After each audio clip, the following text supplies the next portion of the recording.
Welcome students, 11th Computer Science Unit 3, 11th chapter Functions. So, இந்த function chapterல அடுத்த ஒன்றாவது topic நம்ம என்ன பார்க்க போறோம்னா default arguments. So, what is the mean by arguments? Arguments are also called known as variables.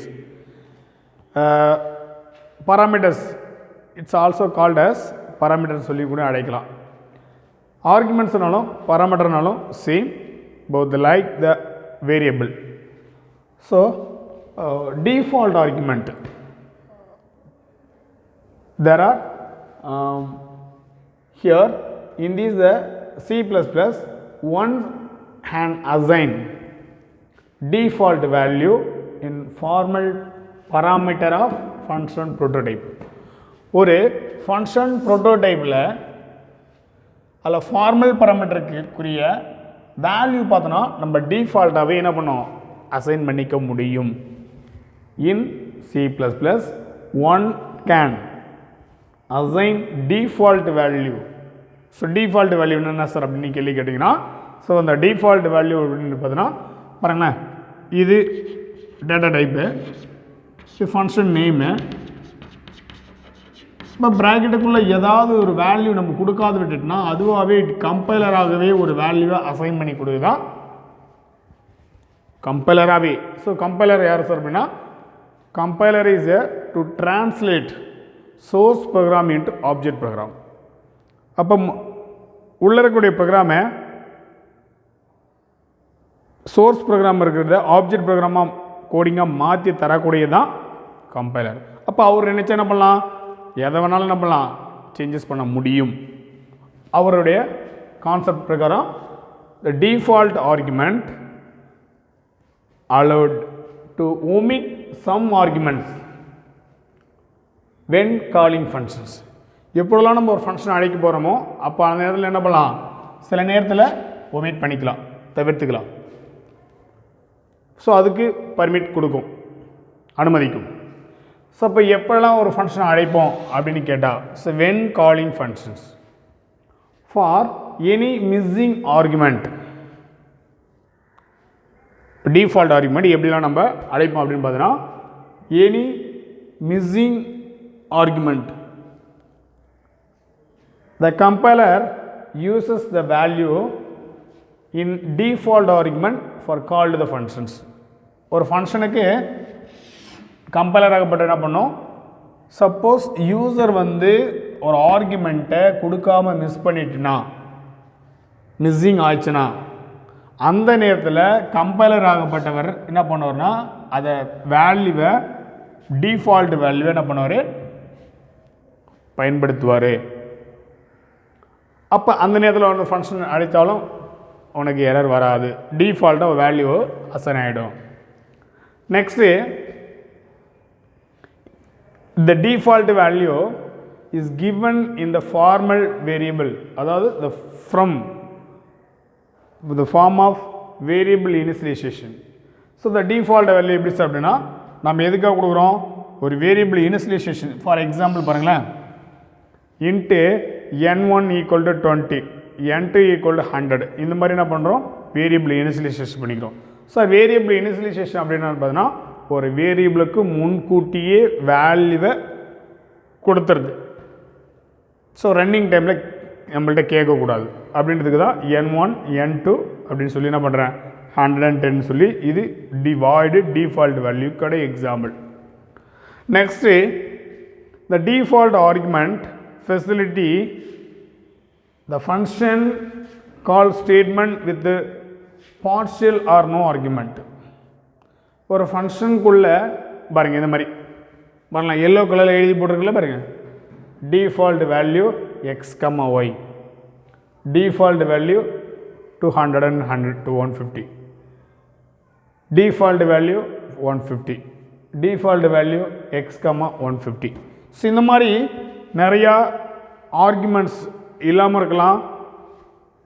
அதாவது அது எல்லாமே என்னது, ஒரு ஃபங்க்ஷனை அழைக்கக்கூடிய கால் ஸ்டேட்மெண்ட், ஒரு ஃபங்க்ஷனை அழைக்கக்கூடிய கால் ஸ்டேட்மெண்ட். Okay.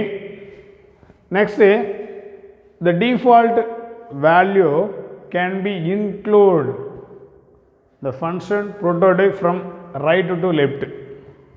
அதாவது ஒரு ஃபங்க்ஷன் போய்னா ரைட் டு லெஃப்ட் அப்படின்போது இங்கே இருக்கிற வேல்யூ ஆகப்பட்டது உனக்கு என்ன இருக்கும், அந்த ஃபங்க்ஷன் ப்ரோட்டோடைப்பில் இருக்கக்கூடிய ஃபங்க்ஷனை வந்து ரிஃப்ளெக்ட் பண்ணக்கூடியது. பாருங்கள், default value X comma Y அப்படின் போது ரைட் டு லெஃப்ட் அப்படின்னு சொல்கிறேன். அப்போ ரைட் சைடில் இருக்கக்கூடிய வேல்யூ லெஃப்ட் பக்கமாக ஒரு ஃபங்க்ஷனில் என்ன பண்ணக்கூடியது, சேர்ந்து ஒரு இருக்கக்கூடியது. இதுதான் default value can be included in function prototype from right to left. So next பாருங்கள், we can, அதாவது என்னது, we cannot have default value for an argument between the argument list. Suppose என்னது இந்த மாதிரிலாம் இருக்கும்போது என்ன பண்ண முடியாது, டிஃபால்ட் ஆர்குமெண்ட்ஸ் என்ன பண்ண முடியாது, இருக்க முடியாதுன்றாங்க. Okay, so when calling functions உடைய சார் இது 3 மார்க்கில் கேட்டிருக்காங்க. டிஃபால்ட் ஆர்குமெண்ட்னா அதோடைய ரூல் என்ன, ஸோ எப்பொழுதெல்லாம் ஒரு ஃபங்க்ஷனை அழைக்க முடியும் டிஃபால்ட் ஆர்குமெண்ட்டா அப்படின்றதுக்கு எக்ஸாம்பிள். அதுக்குரிய valid invalid which of the followings the valid function prototype, which of the following invalid function prototype அப்படின்னு கொஸ்டின்ஸ் கேட்கறதுக்கான சான்ஸ் இருக்குது. 1 மார்க்கில் கேட்கறதுக்கான வாய்ப்பு இருக்குது. Void default value int n1 equal to 100, சரி n2 அப்படின்னு கொடுத்துருக்காங்க. ஸோ இது invalid function prototype, invalid function prototype. இதுவே பாருங்களேன், void default value into n1 comma n2 n2 equal to 10 or your value, சரியா உன்னுடைய விருப்பம். இதில் வேல்யூட, அதாவது வேல்யூடான ஃபங்க்ஷன் ப்ரோட்டோடைப் இது எப்படி இருக்குது, இது எப்படி இருக்குது பாருங்கள், வித்தியாசத்தை பாருங்கள். ஓகேவா? ஸோ இந்த மாதிரி இருந்தால் வேலிட் ஃபங்க்ஷன் ப்ரோட்டோடைப், இது இந்த மாதிரி இருந்தால் இன்வாலிட் ஃபங்க்ஷன் ப்ரோட்டோடைப். மேலே இருக்கிறது இன்வாலிடு, கீழே இருக்கிறது பார்த்தீங்கன்னா வேலிட் ஃபங்க்ஷன் ப்ரோட்டோடைப் நான் எழுதி போட்டிருக்கேன். Next constant argument. What is the mean by constant?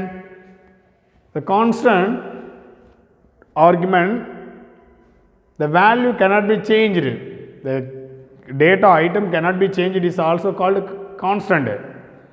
So அதே மாதிரி கான்ஸ்டன்ட் ஆர்குமெண்ட் அப்படின்னு என்ன சொன்னா, கான்ஸ்டன்ட் ஒரு வேரியபிளை நம்ம கான்ஸ்டன்ட் வேரியபிளை டிக்ளேர் பண்ணோம்னா அதுக்குரிய ஒரு கீவேர்டை நம்ம பயன்படுத்தணும்.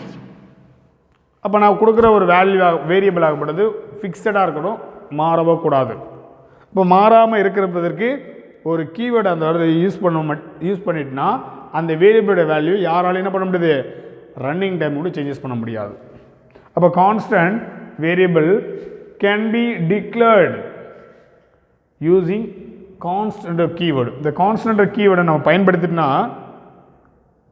அந்த வேரியபிளுடைய வேல்யூவோ சேஞ்ச் பண்ண முடியாது. அது ரன்னிங் டைம்லையும் சரி, இதுவும் சரி, கம்பைலரும் பண்ண முடியாது. Const modifier enable to assign an initial value to a variable that cannot be changed. அப்போ ஆரம்பத்திலே தொடக்க மதிப்பை நான் கொடுத்துட்டேன்னா ரன்னிங் டைமில் என்ன பண்ண முடியாது, என்னால் சேஞ்சஸ் பண்ண முடியாது. எப்படி சார் அப்படின்னு கேட்டால், for example in கான்ஸ்ட் into கான்ஸ்ட் X equal to 100 அப்படின்னு கொடுத்துருக்கோன்னு வச்சுக்கோ, இதை கொடுத்துருக்கோன்னு வச்சுக்கோ. இப்போ நான் ரன்னிங் டைமில் போய்ட்டு எக்ஸோட வேல்யூ சப்போஸ் மாற்ற போகிறேன் அப்படின்னு ஃபீல் பண்ணேன்னா கண்டிப்பாக என்ன பண்ண மாற்ற முடியாது. ஏன் சார் அப்படின்னு கேட்டால், கான்ஸ்டன்ட் ஒரு குவாலிஃபையர் நீ யூஸ் பண்ணிருக்கேன், அதனால் என்ன பண்ண முடியாது, கம்பைலராக விட உன்னை மாற்ற விடாது. ஓகே, ஸோ அந்த மாதிரி மாற்றம் செய்ய முடியாமல் இருப்பதற்கு தான் கான்ஸ்ட் ஆர்குமெண்ட் அப்படின்னு சொல்லுவோம். ஓகே, ஸோ அதுக்குரிய சின்டாக்ஸ் பாருங்களேன். ரிட்டர்ன் டைப்பு, அதாவது டேட்டா டைப்பு, ஃபங்க்ஷனோட நேமு, அதுக்கப்புறம் கான்ஸ்டன்ட் குவாலிஃபையரை பயன்படுத்தி டேட்டா டைப்போட வேரியபிளோட வேல்யூ. அதேமாதிரி எக்ஸாம்பிள் கொடுத்துரு பாருங்க, இது return data type, function name minimum, constant qualifier use பண்ணிருக்கேன், அதுக்கு பக்கத்தில் டேட்டா டைப் பயன்படுத்திருக்கேன், அதுக்கப்புறம் வேரியபிள் யூஸ் பண்ணிருக்கிறேன், அதுக்கப்புறம் ஈக்குவல் யூஸ் பண்ணி வேல்யூ கொடுத்துருக்கேன். ஸோ இதன் அடிப்படையில் தான் என்ன பண்ணணும், கான்ஸ்ட் ஆர்குமெண்ட்ஸு நம்ம ஃபாலோ பண்ணணும். ஸோ அதுக்குரிய எக்ஸாம்பிள் என்ன சார் அப்படின்னா, ஏரியா ஆஃப் த சர்க்கிளுக்கான ஃபார்முலா என்ன, அப்போ πr square. Area of the சர்க்கிளுக்கான ஃபார்முலா என்ன, அதை பயன்படுத்தி என்ன பண்ணிருக்கேன், ஒரு எக்ஸாம்பிள் ப்ரோக்ராம் ட்ரா பண்ணிருக்கேன், ரைட் பண்ணிருக்கேன்.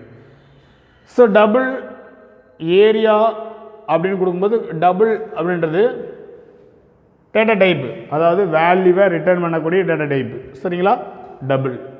ஏன் டபுளை கொடுத்துருக்குறேன் அப்படின்னு கேள்வி கேட்டிங்கன்னா, ஸோ நிறைய பைட்டை வந்து என்ன பண்ணோம், அதாவது டெசிமல் பாயிண்ட்ஸில் வருவதற்காக வந்தால் அந்த டேட்டா டைப்பை நான் பயன்படுத்துவேன். டபுள் ஏரியான்றது ஃபங்க்ஷன் நேம், ஏரியான்றது ஃபங்க்ஷன் நேம். ஓகே, இது டேட்டா டைப்பு. ஸோ இது வந்து கான்ஸ்ட் அப்படின்றது குவாலிஃபையர், மாடிஃபையர்னு சொல்லலாம், குவாலிஃபையர்னு சொல்லலாம். டபுள் டேட்டா டைப், அப்போ டபுள் ஆர்னு வச்சுருக்கேன், கான்ஸ்ட் டபுள் PI = 3.14 கொடுத்துருக்கேன்.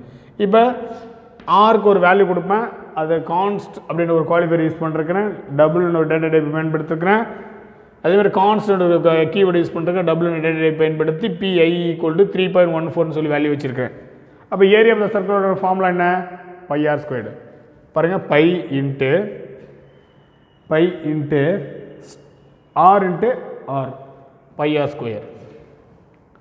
இது ஃபங்க்ஷனுடைய ஒர்க்கிங். நெக்ஸ்ட்டு, ஸோ மெயின் ஃபங்க்ஷன்லேருந்து எப்படி ஒரு ஃபங்க்ஷனை கால் பண்ணுறது அப்படின்னு பார்த்தீங்கன்னா, இன்ட்டு மெயின் ஆஃப் டபுள் அப்படின்னு டேட்டா டைப் பயன்படுத்தி RA ரேட் அப்படின்றதுக்கு ரேடியஸ், ரிசல்ட் வருவதற்கு RESன்னு வச்சு வேரியபிலிட்டிக்குள்ள பண்ணிருக்கேன். நெக்ஸ்ட் ஸ்டேட்மெண்ட் பார்த்தீங்கன்னா, நான் ஒரு ரேடியஸோட வேல்யூ என்ட்ரி பண்ணுவதற்கு என்டர் த ரேடியஸ்ன்னு கேள்வி கேட்கணும். அப்போ என்டர் த ரேடியஸ் அப்படின்னு கேள்வி கேட்கும். அதுக்கு நான் இன்புட் கொடுக்குறேன், RED ரேட் அப்படின்றது ரேடியஸ்க்கு இன்புட் கொடுத்துருக்கேன். ரிசல்ட் எப்படி வரும், RES = area of the radius அப்படின்னு கொடுத்தனா, ரேடியஸ்க்கு ஒரு வேல்யூ கொடுத்து இல்லையா, அப்போ இதோட நேமோ நான் ரவுண்ட் பண்ணுற பாருங்க, இதோட நேமோ ஃபங்க்ஷனோட நேமும் சேமாக இருக்கும். அப்போ நான் இங்கே என்ன வேல்யூ நான் ரேடியஸ்க்கு என்ட்ரி பண்ணுறேனோ அந்த வேல்யூ ஆகப்பட்டது ஆருக்கு வந்து ரிஃப்ளெக்ட் ஆகும். புரிஞ்சுங்களா சொல்லுது? அப்போ நான் என்டர் த ரேடியஸ்ன்னு கொடுத்தனா ஒரு 5 கொடுக்குறேன்னு வச்சுக்கோ, அந்த 5ன்ற வேல்யூ RE ரேடுன்னு இருக்கும். இந்த வேல்யூ ஆகப்பட்டது இந்த ஃபங்க்ஷனை அழைக்கப்படும் பொழுது ஆர்ன்ற வேரியபிளில் போய்ட்டு இந்த 5ன்றது நான் பாஸ் ஆகிடும். அப்போ கரண்ட்டில் R அப்படின்ற வேரியபிளில் 5ன்னு இருக்கு. அதை எடுத்து போய்ட்டு என்ன பண்ணோம், இந்த இடத்துல பையோட வேல்யூ 3.14, அப்போ 5 × 5 25. ஓகேவா? அப்போ 3.14 × 25, 3.14 × 25. ஓகே, ஸோ இதில் ஏரியா ஆஃப் த சர்க்கிளுக்கான ஃபார்முலா பிரகாரம் 25 × 3.14 நம்ம மல்டிப்ளை பண்ணோம்னா 78.5 அப்படின்ற ஒரு வேல்யூ ஆகப்பட்டு நம்மளுக்கு கிடைக்கும். அப்போ சி அவுட்டில் அது ஏரியா ஆஃப் த சர்க்கிள் = RESன்னு கொடுத்தனா 78.5ன்னு சொல்லி உனக்கு அவுட்புட்டுக்கு அப்பியர் பண்ணி காமிக்கும். So now the video will be discuss the default arguments and constant ஆர்குமெண்ட்ஸுடைய எக்ஸாம் ப்ரோக்ராம் பற்றி நம்ம பார்த்துருக்கோம். ஸோ இந்த வீடியோவில் டிஃபால்ட் ஆர்குமெண்ட் என்ன, கான்ஸ்டன்ட் ஆர்குமெண்ட் என்ன அப்படின்ற இந்த கான்செப்டை தெளிவாக எக்ஸ்பிளைன் பண்ணிருக்கேன். நீ ஒரு டைம் என்ன பண்ணுற, 1 டைம் 2 டைம்ஸ் நம்ம வியூ பண்ணி பாருங்கள், திரும்ப கேட்டு பாருங்கள், புரியும். Thank you student.